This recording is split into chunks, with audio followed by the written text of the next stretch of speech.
Hi, good morning, everyone. Thank you for your patience, and thank you for joining us for the SGUnited Financial Sector Jobs and Skills Fair. This two-day event is brought to you by the Institute of Banking and Finance in partnership with Skills Future Singapore in support of SGUnited Jobs and Skills, and supported by the MAS and the Banking and Financial Services Unit of NTUC and WSG. My name is Florence, and I'll be your host for today. We have put together an exciting program packed full of insightful industry panels, fireside chats, engaging training workshops, and featuring an excellent lineup of speakers over these 2 days. All this would not have been possible without the strong support from the 18 industry partners and 10 financial training providers we have on board for this Jobs and Skills Fair.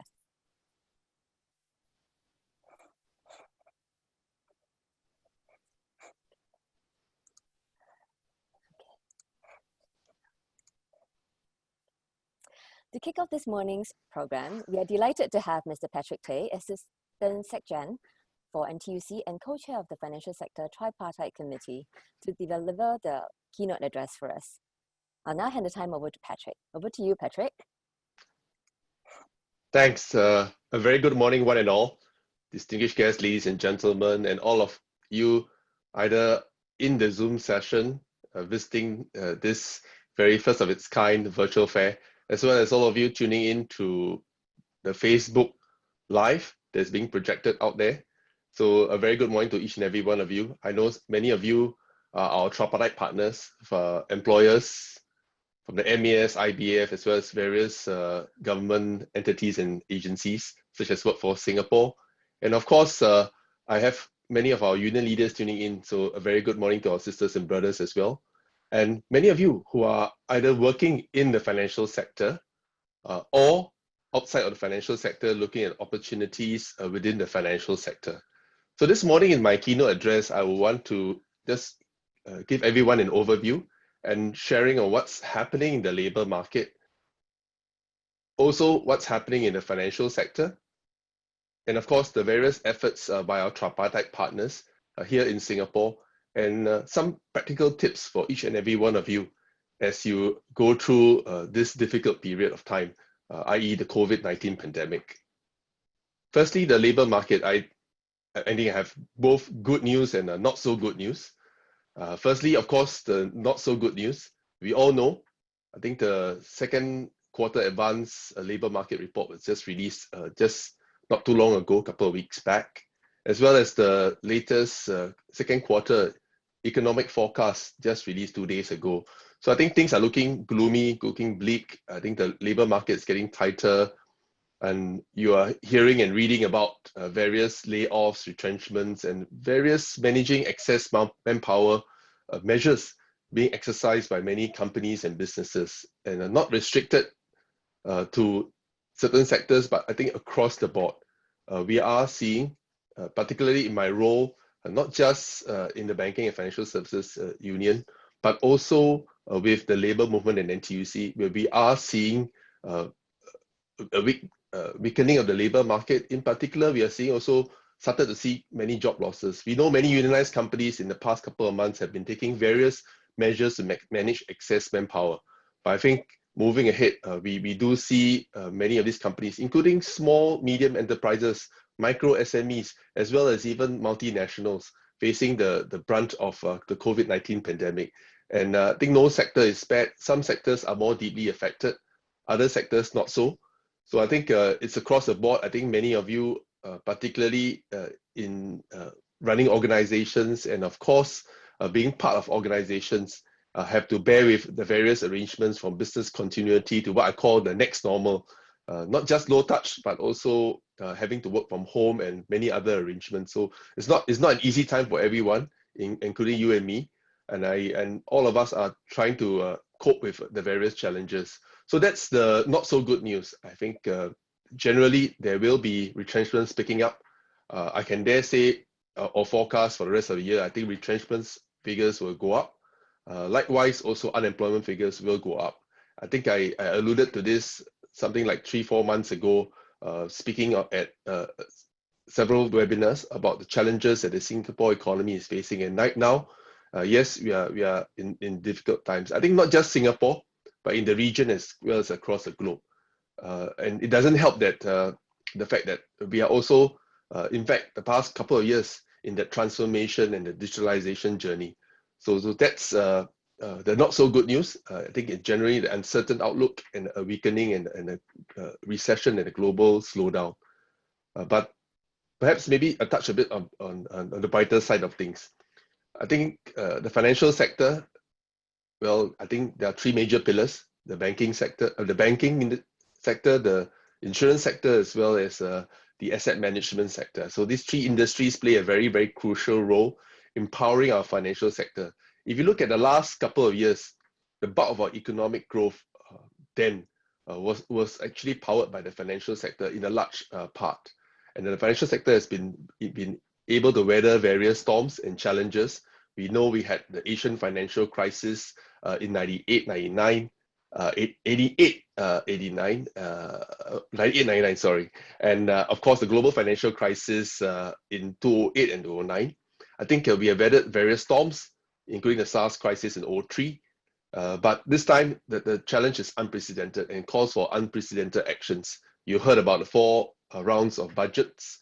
And in fact, the financial sector in the last couple of years has already taken very concrete steps as a tripartite entity to try to overcome some of these challenges.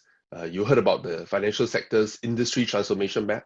That map actually rolled out a blueprint for workers, for employers to manage the transformation and the change and the digitalization.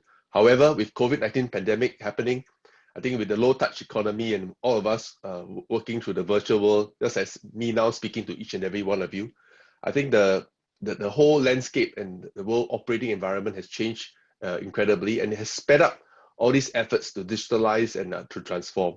So I think we're fortunate in the financial sector the last couple of years, thanks to the ITM as well as the various initiatives by our various financial institutions in Singapore have been embarking on digitalization and transformation, and of course, embracing many of these changes. So I think we are a bit ahead of the game, particularly in the financial sector.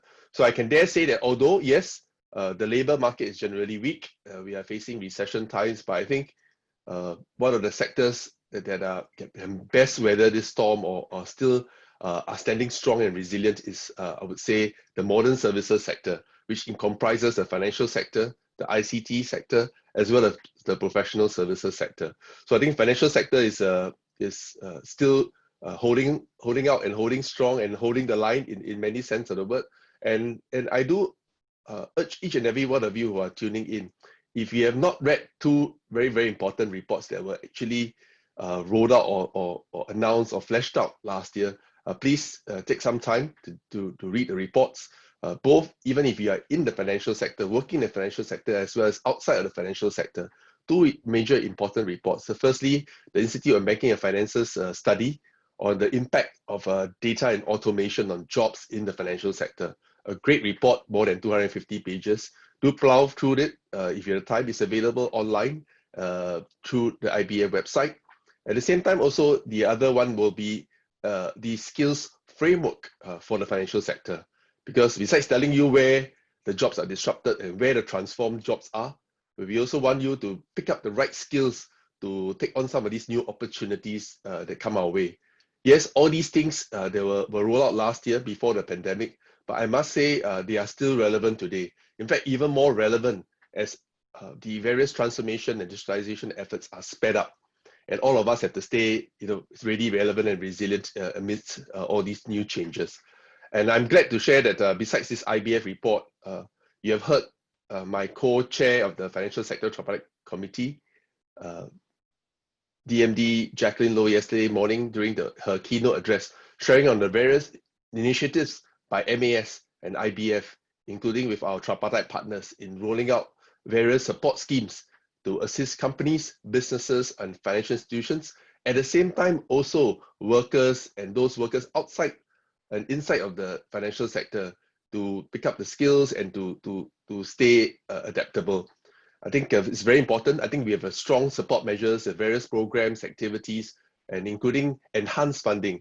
In fact, I would venture to say that the financial sector has one of the most generous funding in terms of many of its professional conversion programs, as well as the skills upgrading and skills acquisition programs that are available to all.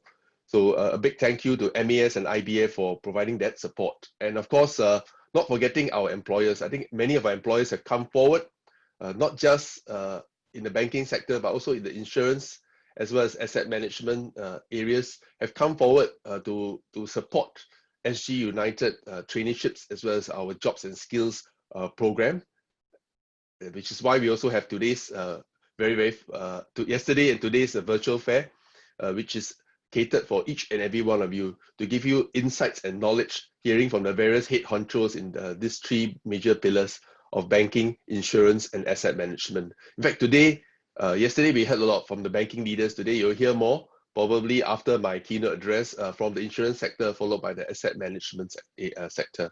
And not just MES, IBF, and employers, but also various associations, for example, like the Singapore FinTech Association, because FinTech is a growth area, it's a growing area. We have had the FinTech Festival powered by MES and our various industry partners. And we see exciting opportunities there, particularly in the latter half this year where we are looking at the digital bank licenses.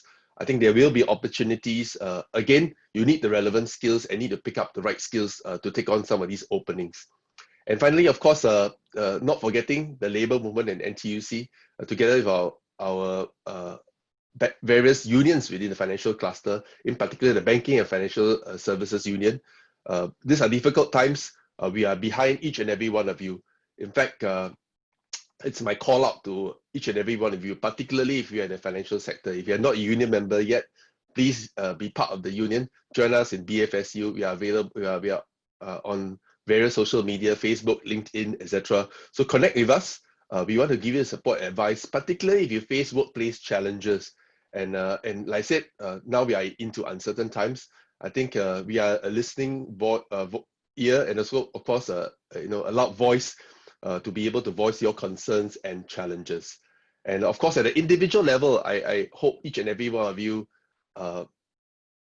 my three pieces I advise to each and every one of you is, of course, adopt a lifelong learning mindset. It's gone are the days where you can pick up and learn something and rely on it for the next 10, 20, 30 years of your working career. I think the half-life of skills is shortened to about 5 years. I think with COVID-19 and the pandemic, maybe even shorter. So you need to pick up new skill, learn, relearn, and of course, it's the old adage of learn, work, retire is over. It's going to be learn, work, learn, work, learn, work, learn, work, and maybe eventually you may retire. But adopting a lifelong learning mindset is very, very important. And of course, adapting to what I call the next normal. I won't call it a new normal. I'll call it the next normal because we have to operate in very difficult circumstances. Many of you I know in the financial sector are operating from your homes, having all the BCP arrangements, Team A, Team B, Team C, even for some, and having to meet team members, meet your KPIs at the same time, of course, for employers to connect with their employees. So challenging times, definitely. So we need to really adapt to all these next normal environment. And finally, acquire new skills, very, very important, because all of us have to learn how to pivot and pick up some of these new skills that come along the way. Because even as I talk about digital bank licenses, some of the roles may be heavily deep tech and of course digital. So it's a great opportunity for each and every one of you to jump on the bandwagon on the various programs, be it the traineeship, the training, the upgrading, as well as the professional conversion programs to pick up some of these in-demand skills that we will expect to see in the coming months and years. And finally, on a final note, my parting advice to our tripartite partners, be it the government, the employers, as well as the employees in the financial sector. I think what I call the 3 R's. Yeah, I got a 3 R for the government, I got a 3 R for employers, at the same time also 3 R's for our employees and workers in the financial sector. I think for the government and various agencies, I think the 3 R's will be, I think firstly, we probably need to re-examine and review some of our paradigms, policies and programs. I think that's very important as we face all these new and exacting challenges. At the same time, also restructure and transform our economy. We have been doing that through the ITMs, maybe there should be an ITM 2.0 to really relook at how we can stay relevant with the times. And thirdly, the third R, what I call redefine and re-establish our social compact, because what unites us is going to be greater than what divides us. I think it's very important to focus on these 3 R's for the government: to re-examine and review, restructure, and of course, redefine and re-establish.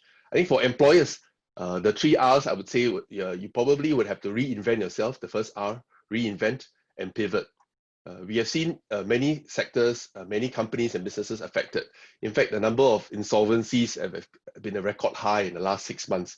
So I think important to find new opportunities. I think companies and businesses that have found new opportunities, that have managed to pivot, have gone not just business as usual, but have done better. So I think the challenge is how we can able to reinvent ourselves and pivot. But at the same time, also need to re-strategize. I think it's important for all organizations, I think not just financial sector, to re-strategize and amidst this new way of work, and re-strategize on how we're going to achieve our targets and goals in the coming year, and of course in coming years ahead. And finally, of course, to reorientate the organization and workers amidst all these low touch economy and the next normal. Very, very important to reorientate. I think workers, employees sometimes also will lose direction, even management and middle management too. So I think it's important to reorientate the organization and especially our workers to be able to grapple with some of these changes and operating in this new landscape and new operating environment. And finally, to employees and workers operating in various financial institutions, I think you need to stay ready, relevant, and resilient.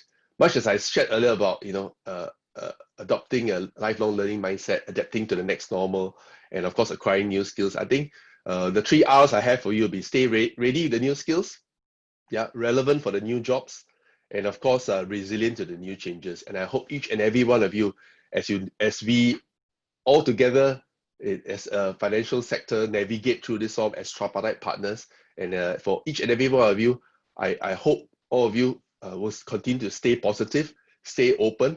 There are various opportunities available. It could be traineeships, it could be new redeployment opportunities. I think we have to stay open. You are not alone. I think every sector is affected, every country is affected, and we are here to lend support and the listening ear to each and every one of you. And I hope with this, you have a great virtual fair as well as a webinar for the rest of today. I know there are some exciting panels coming up, and of course a lot of sharing from industry leads as well as many of you who are practitioners in this space of employment and employability. So all the best in your job search, job acquisition, and of course moving to the next job or new job or a new career. At the same time also in your pursuit of lifelong learning and skills. So have a great day ahead.